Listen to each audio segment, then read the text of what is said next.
From haunted houses to cursed artifacts, from whispers in the dark to battles you'll never read in scripture. This is the Unholy podcast, hosted by Doug Owen, author, investigator, and survivor of one of the most harrowing real-life hauntings ever documented. Each week, Doug pulls back the veil between this world and the next, sharing stories that aren't fiction, because he lived them. Prepare yourself. The silence is over. So, picture this. It's dark. It's a stormy night. Rain is hitting the windows, not gently, but steady, almost deliberate. The kind of rain that fills the silence, but doesn't quite cover it. We had just moved into this house, a house provided to us and helped us out by the Catholic Church. And when I say provided, I don't mean given. We paid rent. It was an option to buy. It was a fresh start, or at least that's what we thought. Moving boxes still stacked, still full, half opened, like we hadn't decided if we were going to stay or not. The dining room table was the one and only thing that was set up in the room. A few chairs. Nothing on the walls. No life in the place yet. We ordered Chinese food that night. Sat there, trying to settle in. Trying to convince ourselves this was home. What we didn't know, what we couldn't have known, was that everything that would happen, everything that would define the next year of our lives, was already with us. Watching, waiting. Now, most of what happened in that house didn't happen all at once. It wasn't constant chaos.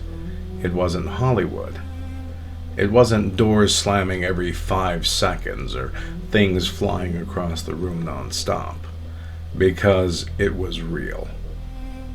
And it came in waves. About 50-50 split, I'd say. Daytime, nighttime. And that's something that people always don't understand. It wasn't just something that crept in the dark. This wasn't imagination playing tricks. This happened. And yes, we were tired. But we were fully awake. Daylight, fully aware.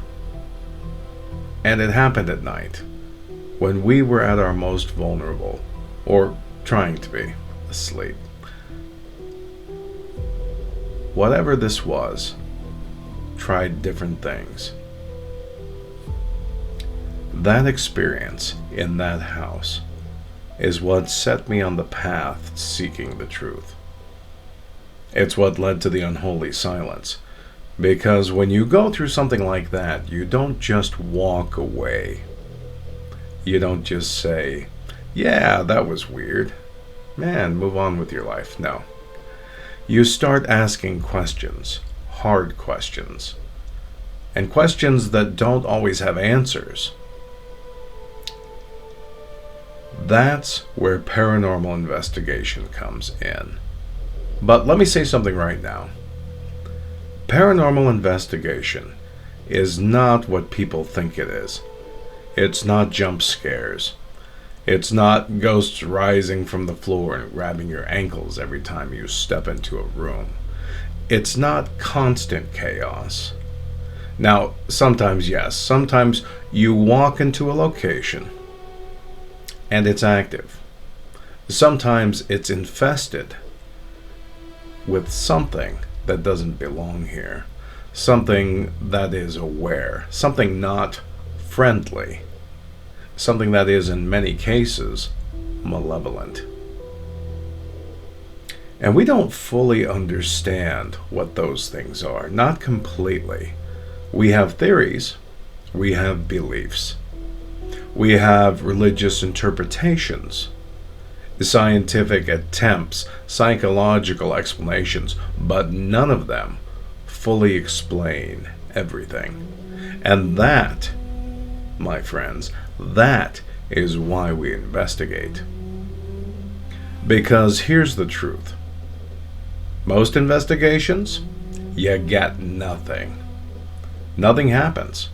No voices, no movement, no shadows, no evidence, just silence. And that's important.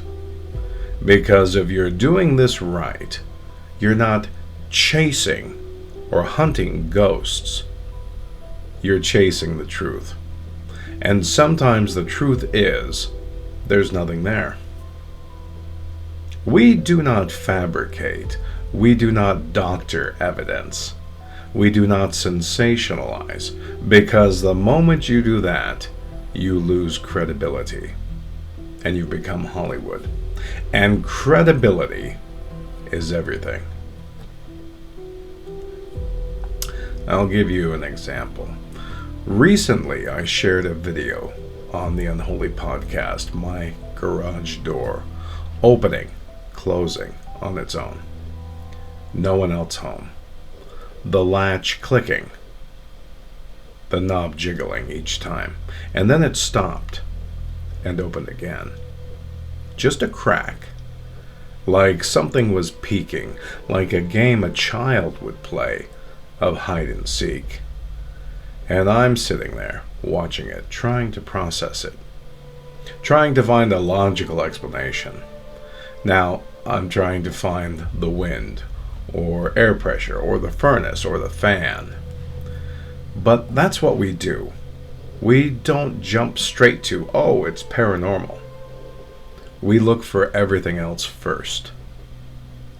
Mechanical failure, air pressure, faulty wiring, human error, anything. But sometimes there is no explanation.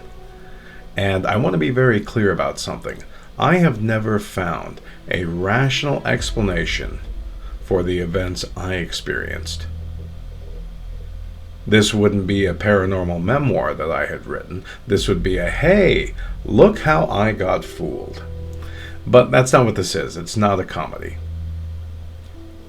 Through years of investigation, study, experience, I still cannot explain what happened, what I experienced, what I witnessed, what I lived through. Would be classified, I would have to say, by science as impossible. And that brings us to something important. Technology. We rely on it, we use it, we trust it. I'm using it now. Thermal cameras, EMF meters, audio recorders, motion sensors, all of it. But technology doesn't always catch everything. It can't. Not yet. Maybe someday. But right now, there are things happening that our equipment simply cannot register. But you know what does? Your mind. Your instincts. That feeling when you walk into a room and something feels off. You don't know why. You can't explain it, but you feel it. That's not random. That's not imagination. That's something deep within us. Something built over thousands, millions of years. Survival instinct, awareness. Call it intuition, call it extraordinary perception, call it whatever you'd like, but it's real. Now, your brain can process information faster than most of the tools we carry, and more efficiently. It picks up on patterns, energy, changes in environment, things you cannot consciously identify, but you feel it. And here's the key. Before your brain accepts anything paranormal, it tries to explain it. It looks for logic first, always, because that is how we're wired. And when your brain cannot process, what happens? That's when you start to realize, hey, maybe this isn't normal. And that's why conversations like the one you're about to hear matter. Because every investigator, every experiencer, every person who came face to face with something they can't explain brings a new and different perspective, a different piece of the puzzle, if you will. Now, Olivia Yocum, she brings her own perspective, her own experiences. And when you listen, I want you to keep something in mind. I want you to listen for not entertainment, of course, be entertained, but I want you not to listen just to listen, but I want you to listen to understand and reflect, because the truth is, we are all still learning. We're all still trying to figure this out. What exists beyond our understanding? Just maybe, the answers that we're looking for aren't out there somewhere. Maybe they're already here, watching, waiting, just beyond what we can see, just beyond what we can feel. This is the Unholy Podcast. So let's step back into the conversation with paranormal investigator Olivia Yocum. All right, welcome back to the Unholy Podcast. I'm Doug Owen, author of The Unholy Silence and Paranormal Investigator. And as always, I'm your host. Tonight, we have a very special guest, one I've been looking forward to. So, we're living in a time where the paranormal isn't just investigated. In abandoned buildings, it's broadcast live. It's streamed, it's clipped, and it's shared with millions. But when the lights go off, when the cameras stop, what's real? Joining me tonight is paranormal investigator and TikTok personality Olivia Yocum. Olivia, welcome to the show. Thank you so much for having me on. Absolutely. It's my pleasure. Olivia, before the followers, before the views, before the viral moments, who are you? So, my name is Olivia Yocum. I am a 20-year-old paranormal investigator from Columbus, Ohio, and I've been doing the paranormal or in the paranormal field for about 2 or 3 years now. Outside of the paranormal, I do photography full time, and the one nice thing is I'm able to dabble what I do together. Nice. So let's talk about the first time the paranormal became real for you. Like as in my first experience? Yeah, that moment when you realize something isn't just imagination, and something that's powerful, something that maybe changed you. So my first ever,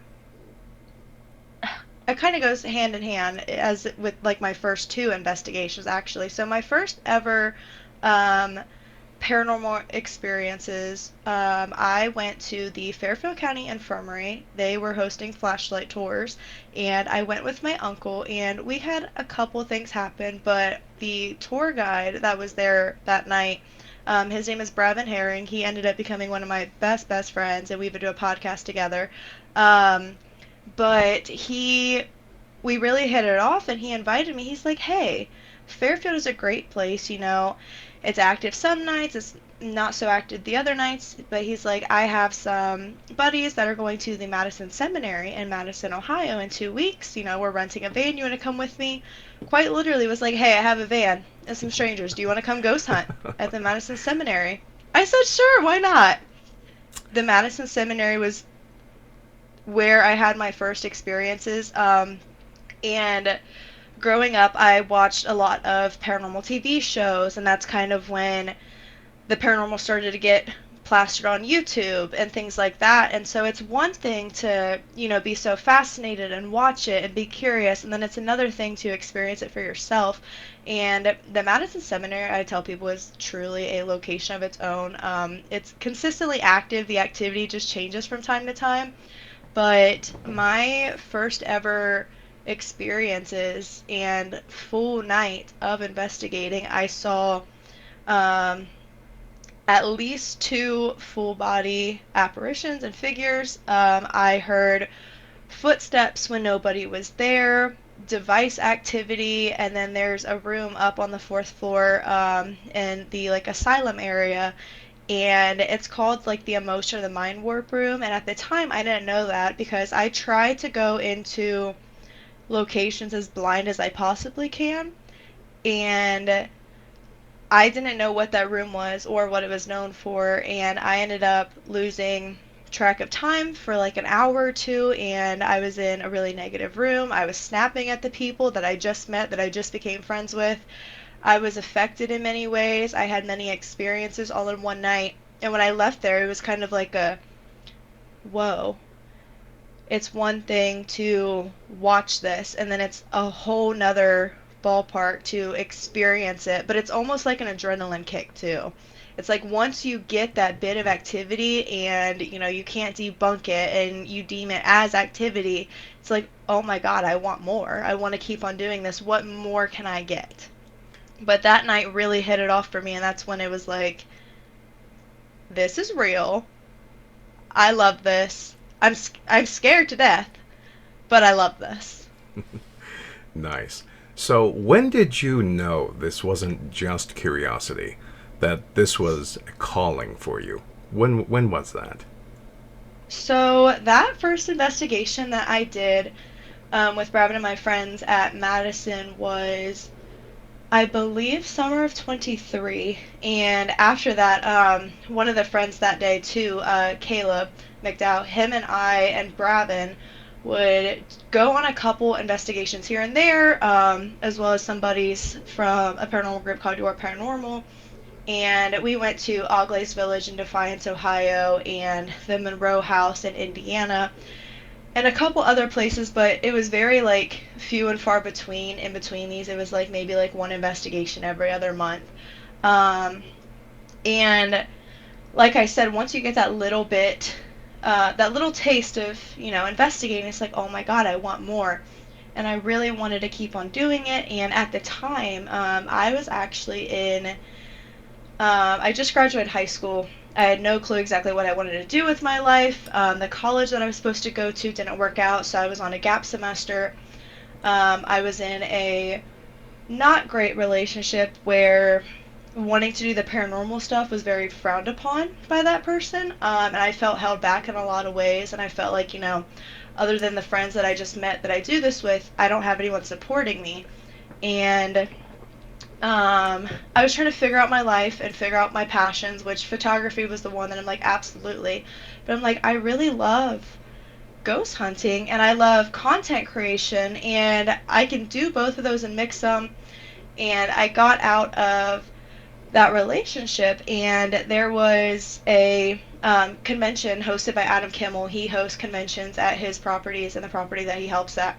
And it was called ISS Con. It's a convention out at the Indiana State Sanatorium. And I wasn't going to go to that to please the people in my life at the time. And so when that ended, it ended actually like 2 days before that convention. And I don't know what hit, but instead of being all sad and mopey and whatever, I'm like, I can go to Indiana. I don't have anyone holding me back. I'm not going to upset anyone. I might as well do it. So I drove myself 4 hours out there, all by myself. I knew like one or two people there. That was it, that I mutually knew on Facebook. And being surrounded by 100, 200, just so many people that love this and have experiences and have connections, and just meeting so many people that are into this, I was like, it was so inspiring to see how many people do this and how easy it is and how welcoming the community is. And I'm like, I'm going to build connections. This is what I want to do. I'm going to do it. And that moment, that day specifically, is like the day that everything clicked. And I'm like, this is what I love. I'm going to push myself out of my comfort zone. I felt truly alone, but I just met new people. But I'm like, I need some independence, and I'm going to start pushing myself out there. So I started, traveling to cemeteries by myself or reaching out to people that I just met, like, hey, do you want to ghost hunt? I started the podcast with Rabbit and Caleb, and like from that day forward, I'm like, I want to do this. We're going to do this. And I'm so much further than I ever thought I would be with this. And I love it. I wouldn't have it any other way. Nice. That's incredible. It's so inspiring to a lot of people, including people who want to become paranormal investigators, to hear the way you did this. So thank you so much. And that's what I tell people is I have a lot of people, one of like the most frequently commented things on my videos, especially on TikTok, is I always wanted to do this. I wish I could do that. And in my mind, I'm just like, you can. It's so easy to, there's so many Facebook groups on social media, so many groups that are so welcoming. There's so many, there's a good amount of affordable locations. A lot of places open public events. And I'm like, you just need that little nudge. Step outside of your comfort zone. Open yourself up to whatever activity you may experience and just do it. Absolutely. Well, let's take a little break, and we'll be right back with Olivia Yocum. Friday nights, the darkness takes over. For 2 full hours, step beyond the ordinary with the Unholy podcast, hosted by author and paranormal investigator Doug Owen, featuring real encounters, investigations, and first-hand accounts from the edge of reality. Then, stay tuned, because the night goes deeper with the Unholy broadcast, coming to you live, where anything can happen, from podcast to broadcast, every Friday night starting at 9 p.m. Central, exclusively on Unexplained Radio. Listen now at unexplainedradio.com, the Unholy block. All right, everybody. Welcome back. We're talking with Olivia Yocum, paranormal investigator and TikTok personality. So, Olivia, let's talk about something not everyone understands. There's being an investigator, and then there's being a public figure. How do you balance credibility with content creation? So, for me, obviously, there's the funny videos here and there with the funny, like, ghost hunting audios, or, me and my friends being silly at these places. But majority of the content that I put out is showcasing the places that I go, sharing the history, sharing my experiences, sharing the evidence that I got. And not everyone is going to believe the evidence that you got. I try to, make it known, like as to how I've debunked it, that it's been debunked, things like that. There's always going to be skeptics, especially in a field like this. But a lot of the content that I push out is mainly trying to showcase the places that I go. Every now and then there's the funny video. I think, as long as you're being respectful, especially if you're, filming content inside of a place, as long as you're being respectful. As far as the credibility goes, I mean, the people that have investigated with me know that we got the evidence that we did. I know that I got the evidence that I did. I want people to see the evidence and obviously, believe me and believe that it's credible. But at the end of the day, whether or not they're skeptics, I know what I got. Nice. Do you ever feel pressure to make things bigger than what they are for views or your viewers? Not really, because I think that there's a fine difference between when you put the paranormal content out on social media. I think there's a fine difference between doing it, for the views and doing it to, and this isn't me slandering anybody or anything, but I think there's a fine difference between, doing it for the views as opposed to just sharing the locations and the history and what you got. Nothing that I put out is ever, oh my god, I'm filming this specifically so it goes viral, and right. I'm going to, oh, I got this EVP, but I'm gonna, say that this is automatically a demon and things like that. And I'm Right. not slandering the people that do that.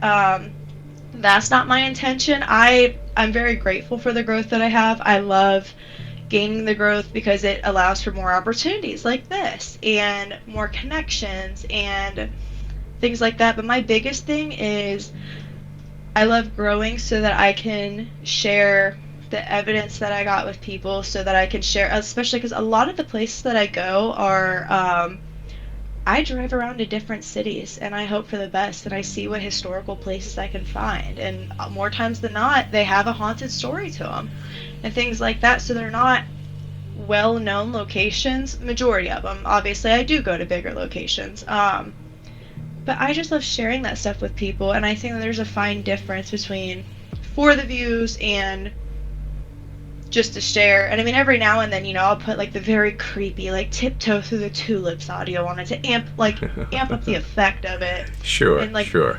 make it a little more dramatic. But it's never like, here's this piece of evidence, it was a demon or anything like that. To like, I try to give it as I get it. Absolutely. I think that's something that people don't talk about enough. So, what's the biggest misconception that people have about paranormal creators on TikTok? What do you think that is? I think a lot of them look and assume that.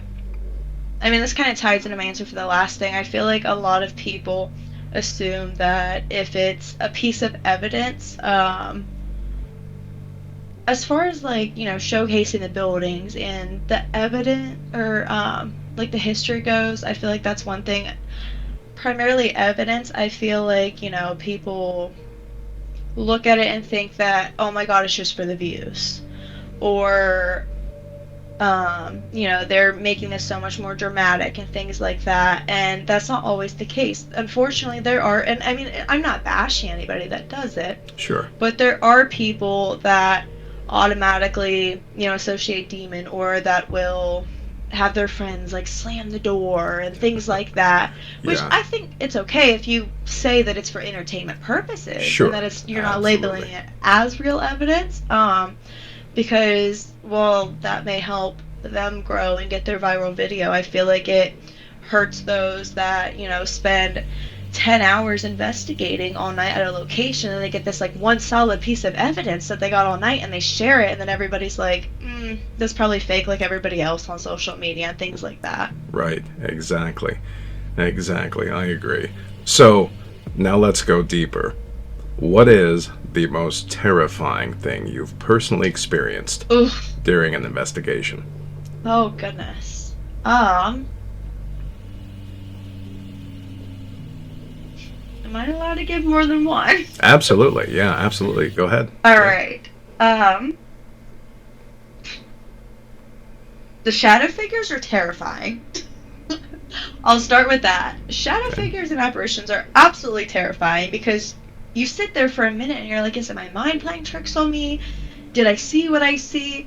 Um, when I saw the ones at the Madison Seminary, my first ever night of experiences, there was one, and I was sitting with my friend Robin's brother Camden, and we watched a figure.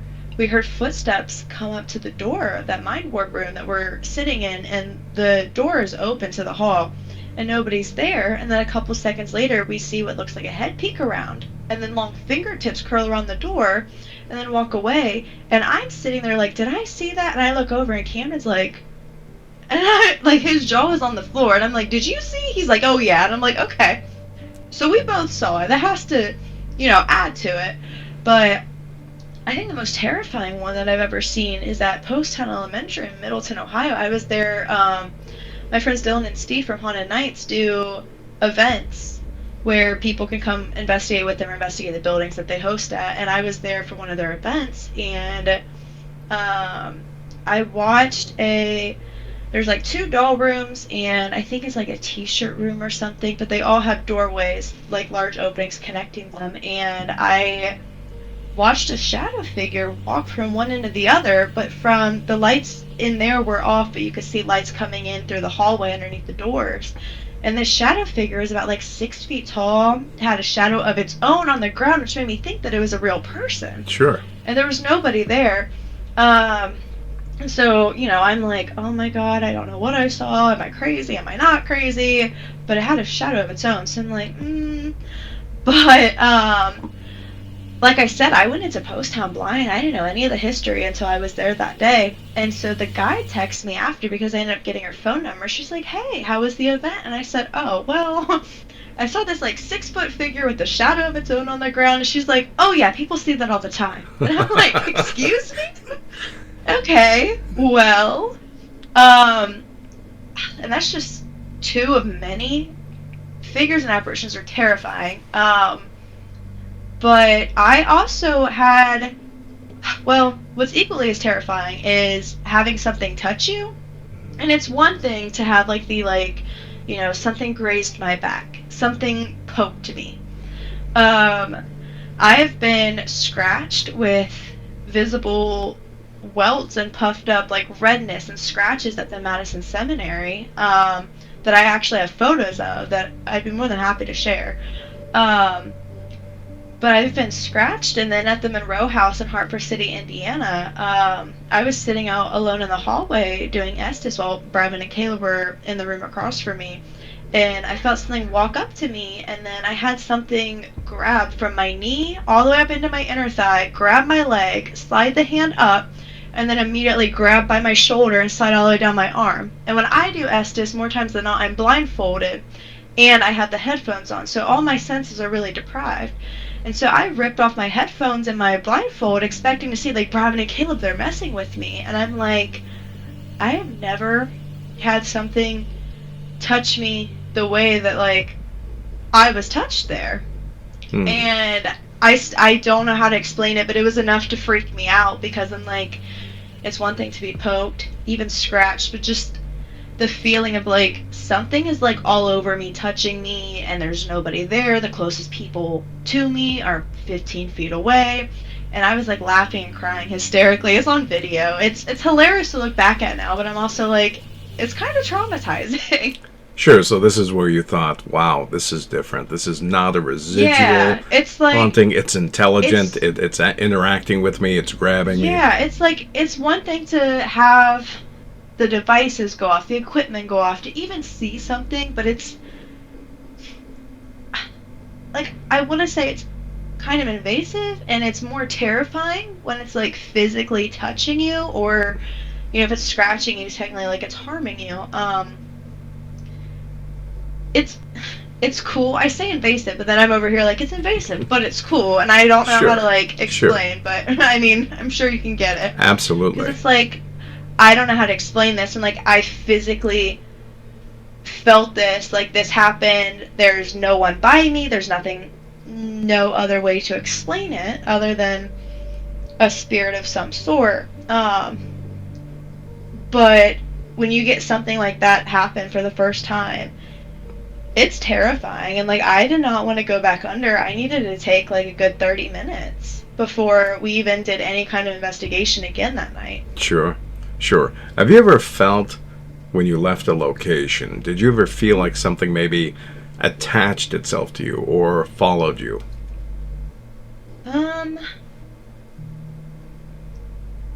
I wouldn't say personally that I have felt an attachment or anything follow me. I've had a weird correlation when me, Brevin, and Caleb were consistently investigating together because there's 3 of us and I'm the only female. And females are more nurturing, especially towards other women.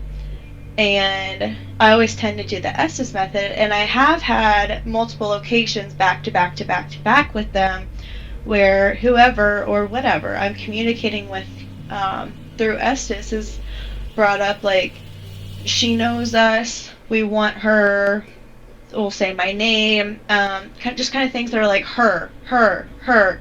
And so I always kind of wonder, is something following me that wants me, or is it the women's spirits that are at these locations are more, inclined to talk to me and want to speak to me, or there's locations that are they hate women, or the men are all over the women. And so it's kind of like, why is this happening? But I don't think I've ever had anything that I can say I've fully felt like has followed me, but that one instance has made me question, is something going to the locations with me that wants me?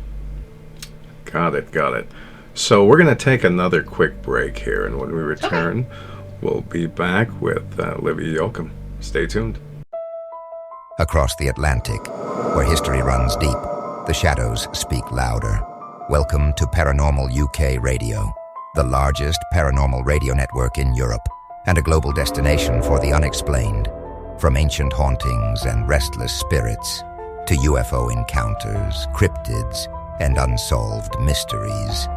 This is where the world's strangest stories are told, featuring an international lineup of hosts, including the Unholy podcast, delivering raw, chilling encounters from the edge of reality. Tune in now at paranormalukradio.com. Paranormal UK Radio, where legends live, and the unknown is always listening.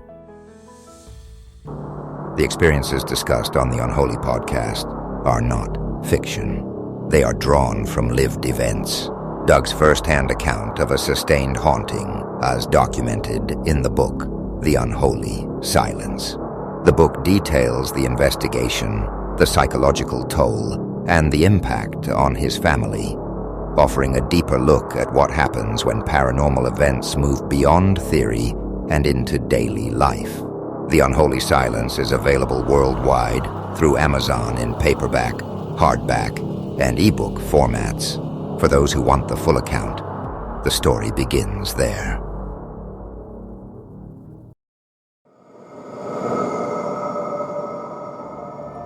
In a world where mystery captivates and fear fuels fascination, standing out isn't just an option, it's everything. That's where Methodical Management comes in. We are a premier management and PR company specializing in the paranormal, psychic services, and horror industries, connecting exceptional talent with the opportunities they deserve. From investigators and mediums to creators, authors, and on-screen personalities, we elevate your presence, amplify your voice, and position you where it matters most. Strategic branding, targeted exposure, meaningful engagement. Because in industries built on intrigue, credibility is power, whether you're building a name or expanding your legacy. Methodical Management ensures you're seen, heard, and remembered. Methodical Management, where talent meets opportunity and the extraordinary becomes undeniable. Methodical.com. That's METHODICKAL.com.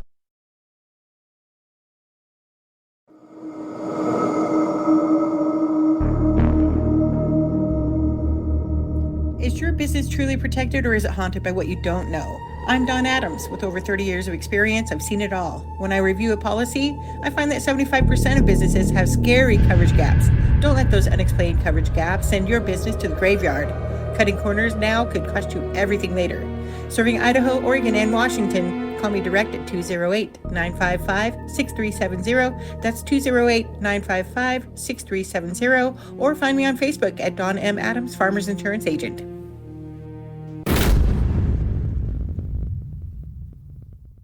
First, there was Amityville. Then there was The Conjuring. Now comes The Unholy Silence. This book by Doug Owen is 5-star rated. The reviews are in. Find out why critics call this a must-read for fans of real-life hauntings. Order your copy of Doug Owen's The Unholy Silence today on audiobook, paperback, hardback, and ebook, and Kindle, wherever books are sold. All right, everybody, welcome back. We're speaking with Olivia Yocum, paranormal investigator and TikTok personality. So, Olivia, skeptics are everywhere, especially online. How do you handle criticism? And I know you've got it, because we've all got it. We all get it. We have trolls. You know, I block tons of people every day ignore their emails. So how do Yeah. you handle criticism when it comes up? It really depends on the aspect or the kind of criticism. Um, if it is as to credibility of evidence, I try to explain, how I debunked it, or, if it's a video clip, showcase all the different angles that I have and really try to put into perspective, like, this is what was happening when this piece of evidence happened. Nothing could have, done this or caused it. And I try to do that to the best of my ability, and if they don't believe it, at the end of the day, I know what really happened. The haters, unfortunately, will come with everything, and the paranormal is a very niche thing that's, you either believe in it or you don't, and a lot of people that don't believe in it like to shred you to pieces for believing in it and call you an outcast and this and that, but at the end of the day, I'm happy with my life, I'm happy with what I do, and I enjoy this more than anything. So, Nice. shrug them off. Absolutely. Shrug them off. Absolutely. Do you believe that skepticism is necessary in paranormal research? Do you think it's healthy to have kind of not necessarily doubting, but kind of be skeptical about things that you're encountering? Oh, absolutely. With things you're encountering, but also with evidence, because I pride myself, especially like whenever I investigate with Brevin and Caleb, we do a whole like little analysis where we're like, is there anything else? Like if we get a knock, okay, let's walk here and see if the floorboards move. Let's see if there's anything outside. Let's see if there's this. Let's see if there's that. Same thing with any piece of evidence ever. And like the more that I can debunk it, and it's like, obviously, it's like you get something really cool that happens and you want it to be real, and it's like, I don't want to debunk this, but you have to, because how can you, and I mean, then again, one could say that you never 100% know if anything you ever got is evidence, but debunking said piece of evidence as much as you possibly can and dwindling it down into there's no logical explanation as to how I got what I did, I feel like that solidifies it more as credible evidence. Okay. So what standard do you use before you call something or label it authentic? Like I said, I try to debunk it as much as possible, especially with equipment. Trying to just debunk it as much, because when you did something, did the wind do this, or was there a light over here, or is there another device triggering this device, when you shrink it down to there's no logical explanation as to what could have like caused the evidence, or how you got the evidence you did, then I'm like, I feel like that would solidify it more as credible evidence. But if it's physical things as to how you're affected, because I feel like sometimes people, there's experiences and physical experiences, and then there's evidence, and I'm like, I think that being affected and like being touched, being scratched, seeing things, I feel like that's also evidence. And I think people are like, evidence has to be something that was recorded and you can watch it and it like it's visible, like you could show people. And I don't think that's always the case, because I think that the figures that I've seen are evidence, especially like the Monroe incident that I talked about. Mm-hmm. Nobody touched me. No living person touched me. No animal touched me. The wind didn't do that. And like, I would label that as evidence. And some people are like, well, I wasn't there, I didn't see it, where's the proof? And Right. I'm like, there's no logical explanation for as to why that happened to me, or as to how I saw this figure. There's no furniture putting a shadow, there's no light outside casting it, it's not mine, I don't know what it is. So I think that once you dwindle it down into no logical or scientific explanation, it solidifies it more as evidence. Agreed. So let's talk about the part that people are afraid to say out loud. Mm-hmm. You've encountered the scratching. Besides that incident with the scratching, have you encountered something that you have classified as purely malevolent, something that you feel is pure evil? Not necessarily a spirit that's confused or just grasping, but something that is intending to do evil. I tread very lightly with evil and like demons and things like that. Personally, yes, I've been scratched and, physically harmed at Madison, but I don't think that anything there's evil. And at least the place that I've gone, I wouldn't label anything evil. There's been places where it's definitely like I feel heavily unwelcomed. But I wouldn't label that as evil. I was at Stark Saloon in Rosedale, Indiana, and there was a old, I'm trying to remember what the word was. I believe brothel upstairs. And I felt very uneasy knowing, how women were treated in there, and very unwelcomed. And I recently went to the Warren Occult Museum in Monroe, Connecticut. And being in the museum, especially around the Annabelle doll and everything in there, I feel like I'm being preyed upon for something bigger to happen. But I didn't feel like there was anything truly and I'm not saying that anything at the Warrens isn't evil, or it is, but at least my experience, I didn't personally feel like I've come across anything that's like truly evil. Okay. I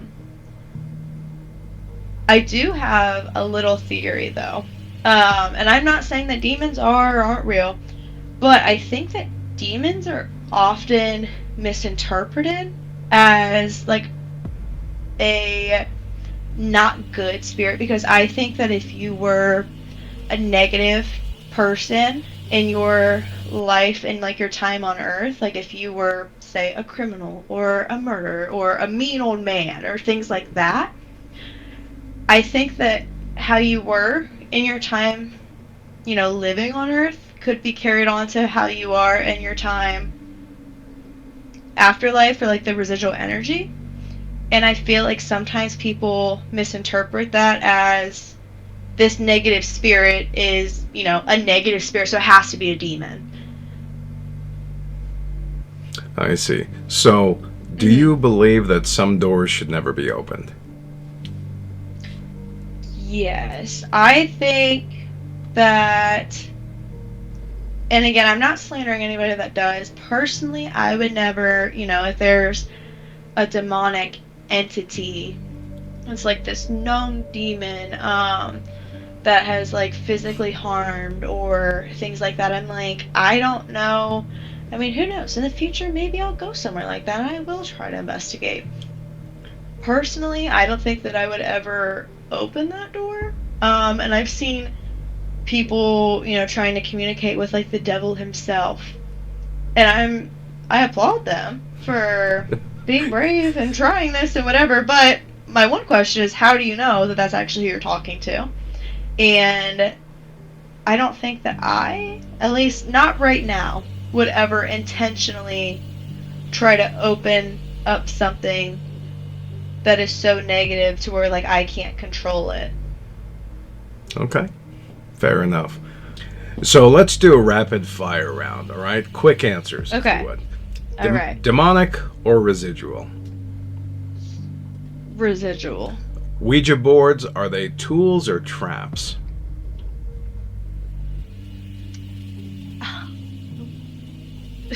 Kind of a trick question. I feel like they can't be tools. How they're publicized primarily, I feel like can put them as a trap. But I would say that they're a tool. Most haunted location? Out of all the ones you've been to, what's the most? Top three-way tie: Indiana State Sanatorium, Madison Seminary, and the Warren Occult Museum. In one word, describe the unknown.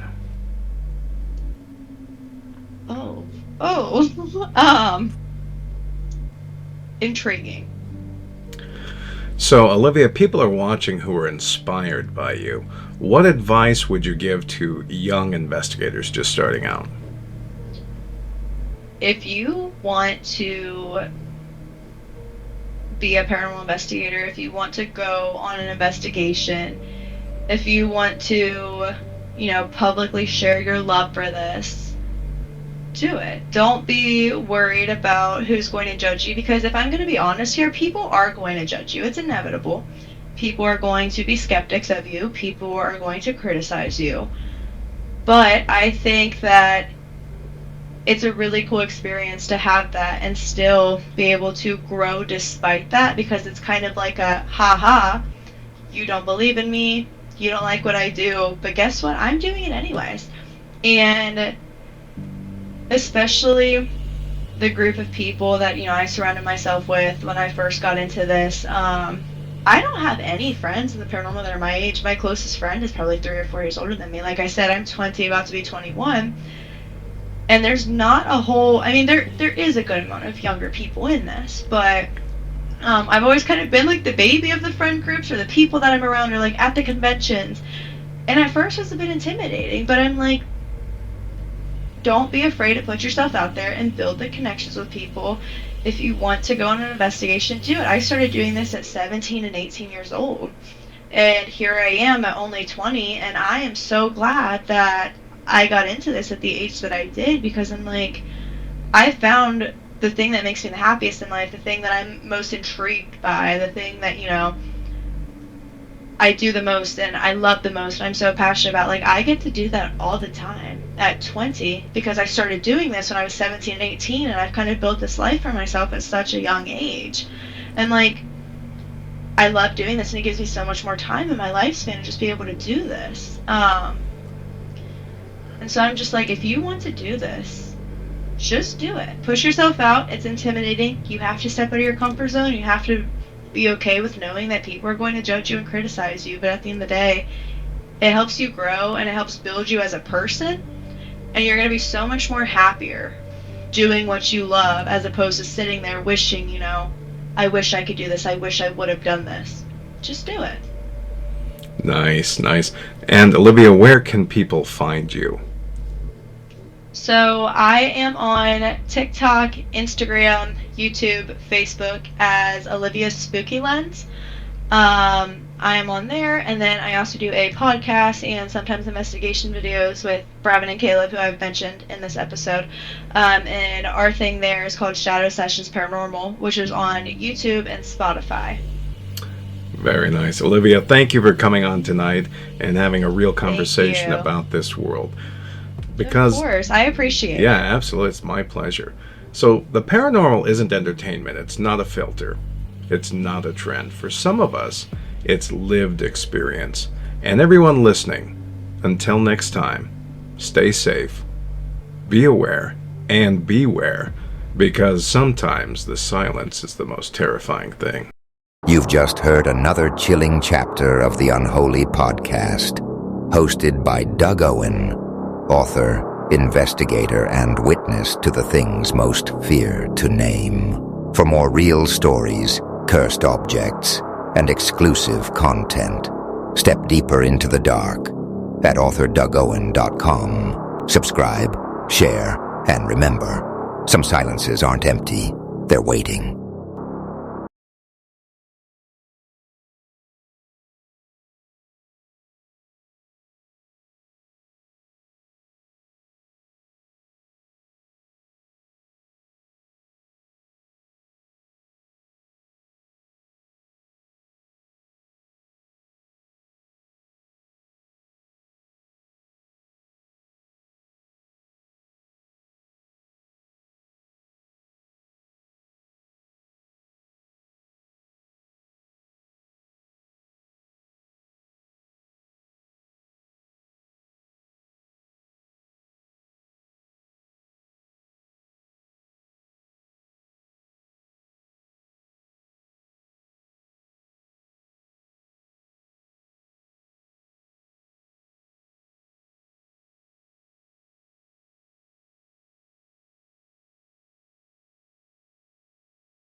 In the shadowy corners of the supernatural, one name stands out: Doug Owen. His gripping memoir, The Unholy Silence, has now arrived on Audible and a multitude of other audiobook platforms.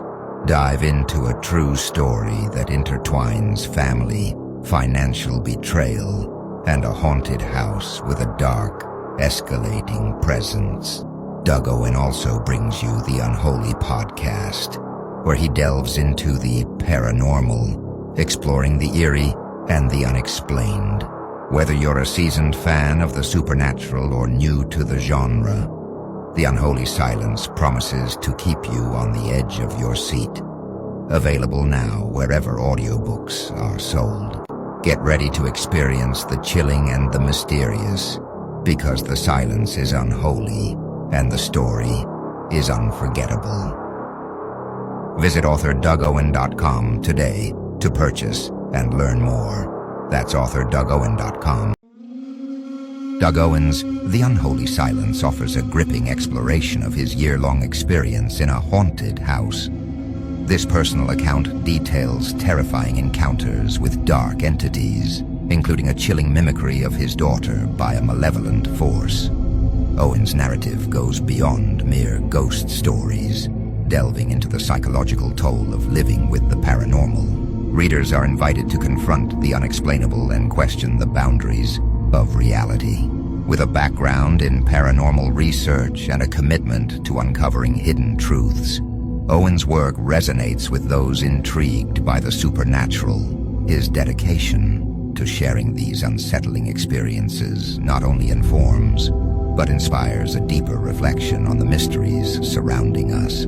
The Unholy Silence is a must-read for anyone fascinated by real-life horror and the complexities of existence. Join Doug Owen on this haunting journey that challenges perceptions and awakens curiosity about the unseen world. Order your copy of Doug Owen's The Unholy Silence today, available on Amazon, Lulu, and wherever books are sold.